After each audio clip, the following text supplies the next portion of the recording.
we're going to cover the brutal life of the infamous New York Don John Gotti.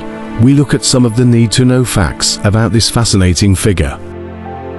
John Joseph Gotti was born in the Bronx in New York on October 27, 1940, to John Joseph Gotti Sr. and Philomena Gotti. He had 12 siblings, 4 of whom became mafia-made men in the Gambino crime family.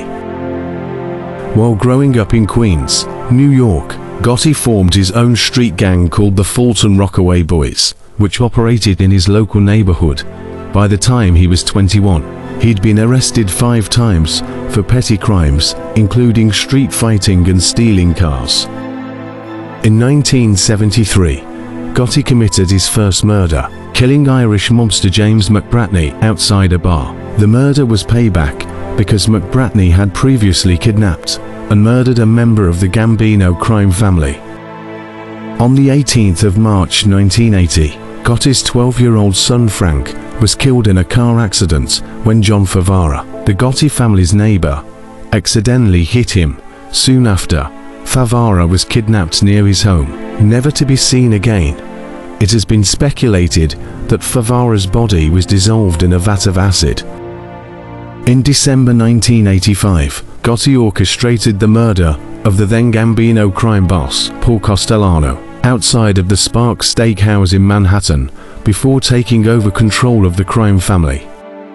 During his reign as head of the Gambino crime family, it is estimated that Gotti personally earned about $12 million a year. Gotti also made the Gambino crime family incredibly wealthy, raking in $500 million during his time as boss through a variety of illegal activities. Legendary singer Frank Sinatra once made up an excuse to get out of dining with the Don. Gotti didn't take this well, sending a goon who reportedly threatened, "The next time John sends for you, and you make up an excuse, I will be the last face you will see on this earth." During the mid-1980s, prosecutors couldn't make any charges stick on Gotti. He earned the nickname the Teflon Don, being acquitted of assault and racketeering charges 3 times in a row. Gotti later earned the nickname the Dapper Don because of his love of fine suits. In fact, he was so interested in maintaining his Dapper Don image that during his trials, he would often change his suit at lunchtime. During his 1986 trial, Gotti avoided prison by paying off a juror to the sum of $60,000. The juror in question later spent 3 years behind bars for obstruction of justice.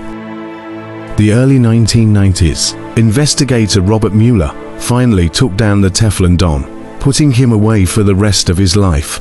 Interestingly, this is the same Robert Mueller who is currently investigating US President Donald Trump over his alleged collusion with Russia.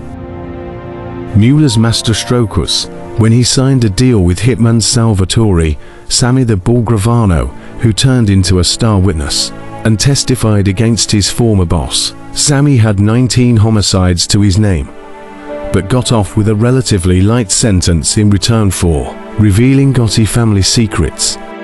Gotti's son John Gotti Jr. went on to become acting head of the Gambino crime family between 1992 and 1999, following his father's incarceration. Due to his ability to evade conviction, Gotti Jr. has been referred to as Teflon Jr.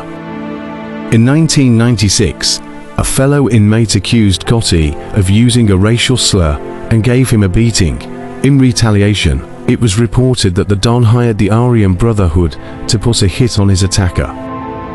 The life of the Dapper Don came to a distinctly unglamorous end.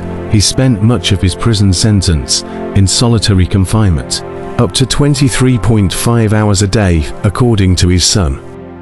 John Gotti Jr. turned down an offer from Sylvester Stallone to make a movie about his father, eventually deciding to work with John Travolta on the film instead. 7 years in the making, the movie quickly became a passion project for the Hollywood star.